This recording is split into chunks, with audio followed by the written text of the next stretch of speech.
नमस्कार, प्रणाम। मैं निर्दमन तिवारी हूँ और आप देख रहे हैं अधिवक्ता महोदय। लखनऊ विश्वविद्यालय में हो रही LLB 3 years course, LLB 5 years course के आपके सेमेस्टर एग्जाम्स के तमाम सारे विषयों के इंपॉर्टेंट टॉपिक्स को लेकर के हम लोग लगातार बात कर रहे हैं। आज के अपने इस वीडियो में हम बात करेंगे LLB integrated 5 year degree course में 7वें सेमेस्टर का जो आपका अगला पहला पेपर है इंटेलेक्चुअल प्रॉपर्टी लॉ का।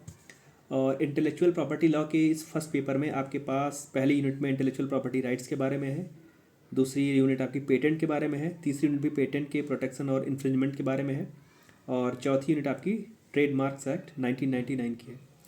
पहली यूनिट में आपको आईपीआर का मतलब क्या है, इंटरनेशनल इंस्ट्रूमेंट्स क्या हैं, पेरिस यूनियन और बर्न कन्वेंशन, ट्रिप्स के बारे में, डब्ल्यूआईपीओ के बारे में, पीसीटी, डब्ल्यूपीपीटी के बारे में, आईपीआर की जो थ्योरीज हैं उसके बारे में, कॉपीराइट एक्ट की हिस्ट्री क्या है, उसका बैकग्राउंड क्या रहा है 1957 वाले एक्ट का, और लिटरेरी कॉपीराइट का मतलब क्या है, ड्रामेटिक म्यूजिकल वर्क्स में, साउंड रिकॉर्डिंग में, सिनेमेटोग्राफिक फिल्म्स में। तो ये जो पहली यूनिट है उसमें आपको इंटेलेक्चुअल प्रॉपर्टी राइट्स के बारे में, उसकी जो थ्योरीज वगैरह हैं और कॉपीराइट एक्ट के बारे में टॉपिक्स हैं। दूसरी यूनिट आपकी जो है पेटेंट्स एक्ट 1970 से रिलेटेड है, जिसमें आपको पेटेंट लॉ का इंट्रोडक्शन और जो क्राइटेरिया क्या होता है, पेटेंटेबल इन्वेंशंस क्या क्या हैं, रिवोकेशन कैसे होता है, कंपल्सरी लाइसेंसिंग का मतलब क्या होता है, पैरेलल इंपोर्ट का मतलब क्या होता है, ये सारे टॉपिक्स हैं। तीसरी यूनिट आपकी गवर्नमेंट यूज से रिलेटेड है, इन्फ्रिंजमेंट से रिलेटेड है, 104 से 115 बहुत सवाल आते हैं यहाँ से। पेटेंट एजेंट्स को लेकर के है, इंटरनेशनल एग्रीमेंट्स को लेकर के है, पेरिस कन्वेंशन 1999 आपके लिए बहुत ज़रूरी है, और जो 1999 में 2005 में एक्सक्लूसिव मार्केटिंग राइट्स को लेकर के और जो संशोधन हुआ है वो भी बहुत ज़रूरी है आपके लिए। चौथी यूनिट का जो है आपका पोर्सन वो ट्रेडमार्क लॉ 1999 के आसपास है, उसी के इर्द गिर्द में है। कैसे रजिस्ट्रेशन होता है ट्रेडमार्क का, उसका प्रोसीजर क्या है, रिफ्यूज़ल क्या है, रिफ्यूज़ल के ग्राउंड्स क्या हैं, और वेल नोन ट्रेडमार्क्स के बारे में है, डिसेप्टिव सिमिलरिटी के बारे में है, और assignment licensing intellectual property appellate board के बारे में है, डोमेन नेम अनकन्वेंशनल ट्रेडमार्क्स के बारे में। तो अगर यहाँ से देखें सवालों की अगर बात करें जो आपके लिए महत्वपूर्ण सवाल होने वाले हैं और जो आपके इस सिलेबस के हिसाब से ज़रूरी हैं, तो सबसे पहला जो सवाल है आपके लिए इंटेलेक्चुअल प्रॉपर्टी राइट्स का मतलब क्या है, और जो वेरियस थ्योरीज हैं इसके जस्टिफिकेशन की, आईपीआर के जस्टिफिकेशन की वेरियस थ्योरीज हैं उसको लेकर के है, क्या होते हैं, बौद्धिक संपदा अधिकार से आप क्या समझते हैं, इनके न्यायोचित होने के जो सिद्धांत हैं उसकी व्याख्या कीजिए। दूसरा सवाल पेटेंटिंग के जो क्राइटेरिया है, जो पेटेंटिंग का जो पेटेंट देने का जो आधार है उसका क्या मतलब है, और स्टेट ऑफ द आर्ट का मतलब क्या होता है, रेलेवेंट केस लॉज के माध्यम से। जब आप आईपीआर के डेफिनेशन पढ़ रहे हैं तो वहाँ भी देखिएगा कि कुछ केस लॉज आप लिख सकें, और इसको देखिए कि पेटेंटिंग में कैसे रेलेवेंट केस लॉज के माध्यम से स्टेट ऑफ द आर्ट को समझाएंगे। पेटेंट से ही पेटेंट के अपोजिशन का सवाल पूछा जाता रहा है, पेटेंट के अपोजिशन का मतलब क्या है, पेटेंट का विरोध क्या होता है, और how it is different from patent invalidation, patent का विरोध क्या है और ये पेटेंट के अवैधीकरण से कैसे अलग होता है। और इसमें ही एक नोवार्टिस का केस है, बहुत पुराना केस है, उसमें उसको लेकर के लगातार सवाल आता रहा है कि नोवार्टिस के केस में पेटेंट को लेकर के क्या बातें कही गई थी, इस प्रकार के सवाल हैं। इसी आईपीआर में कभी कभी जोड़ करके पूछा गया है कि what are the underlying premises of the global IP regime, जो वैश्विक बौद्धिक संपदा व्यवस्था है उसकी आधारभूमि क्या है, उसका ढांचा जो है वो किस पर टिका हुआ है, या इन्वेंटिव स्टेप का क्या मतलब होता है, इन्वेंटिव स्टेप से आप क्या समझते हैं। स्टेट ऑफ द आर्ट को लेकर के अक्सर सवाल आता रहा है, आपके लिए बहुत ज़रूरी है और वहाँ पर रेलिवेंट केस आपको देखना है। उसके बाद पेटेंट में अगर देखें तो एग्जामिनर कैसे जिस समय पेटेंट एप्लीकेशन पर बात कर रहा होता है, जिस समय वो पेटेंट एप्लीकेशन की जांच कर रहा होता है, उस समय एग्जामिनर किन चीज़ों को देखता है। Does the grant of a patent guarantee validity of the patent, discuss, क्या पेटेंट का अनुदान उसकी वैधता को प्रत्याभूत करता है, क्या ग्रांट कर देना, पेटेंट को ग्रांट कर देना उसकी वैलिडिटी को भी जो इंग्लिश में patent guarantee validity of the patent का अनुदान उसकी वैधता को क्या प्रत्याभूत करता है। इस प्रकार से नोवार्टिस का केस आपके लिए बहुत ज़रूरी है, उसको ध्यान से पढ़िएगा। तो जो आईपीआर इंटेलेक्चुअल प्रॉपर्टी को और पेटेंट को लेकर के सवाल हैं वो इसी के आसपास हमेशा आए हैं, ये आपके लिए बहुत ज़रूरी सवाल हैं। जब आप पेटेंटिंग पढ़ रहे हो तो उसके क्राइटेरिया को जरूर पढ़ें और स्टेट ऑफ आर्ट के साथ पढ़ें। अगला सवाल देखें तो जो पेटेंट का जो इन्फ्रिंजमेंट है, सवाल है कि what issues are taken into consideration while adjudicating a case of patent infringement.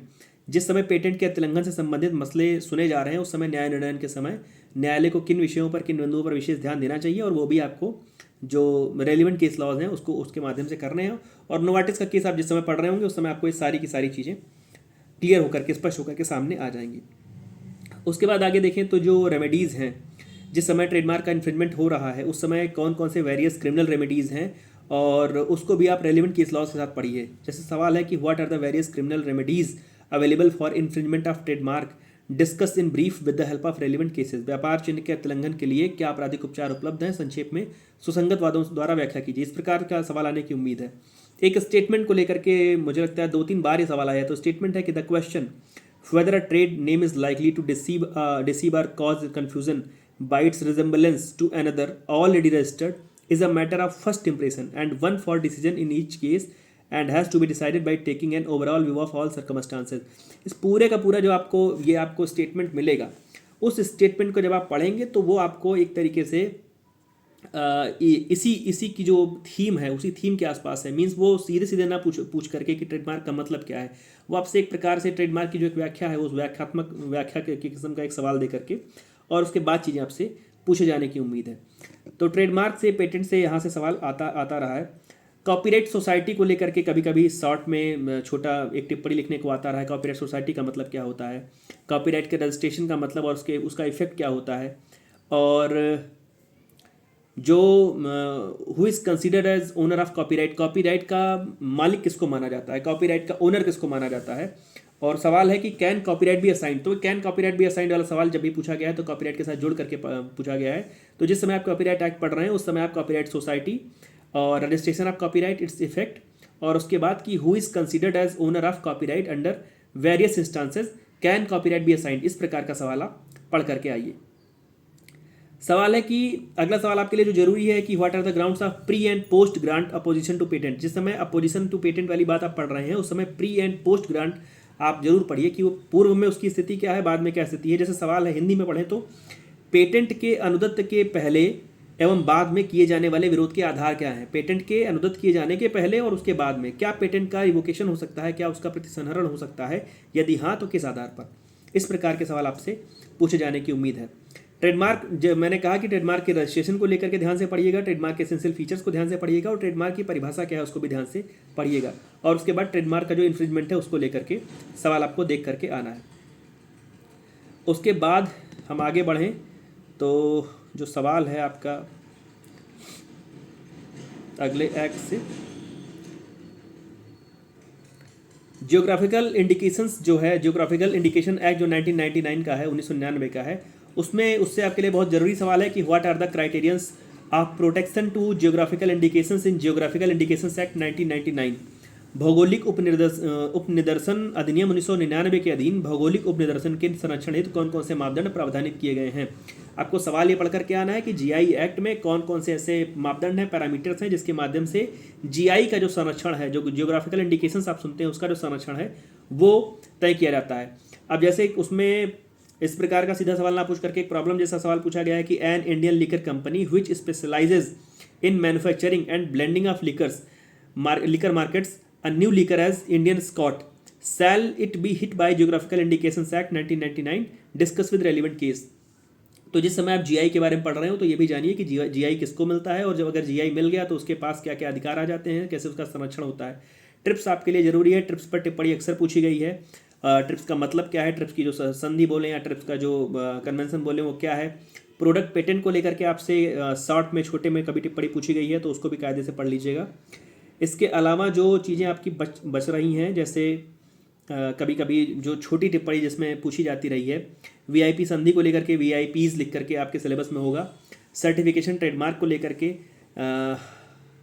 अपीलेशन of origin को लेकर के, नॉन ऑब्वियसनेस को लेकर के, device all factory marks, patenting of micro organism, process patent, geographical indications, jurisdiction in IP cases, ये आपकी जो ऐसे छोटे छोटे पॉइंट्स हैं जहाँ से आपको शॉर्ट में टिप्पणी या ABC करके जो सवाल आते रहे हैं कि निम्न में से किन्हीं 3 पर टिप्पणी कीजिए और आपसे AB करके पूछा गया है। तो ट्रेडमार्क से, पेटेंट से, कॉपीराइट से आपको ये सारे सवाल पूछे जाने की उम्मीद है। कंपलसरी लाइसेंसिंग आपका 82 से लेकर के 92A में दिया हुआ है पेटेंट को, उसको भी ध्यान से पढ़ लीजिएगा, वो भी आपके लिए बहुत ज़रूरी है। और पेटेंट में पेटेंटी के जो राइट्स हैं और जो पैरेलल इंपोर्ट है सेक्शन 107A वो भी आपके लिए बहुत ज़रूरी है, उसको भी ध्यान से पढ़ लीजिएगा।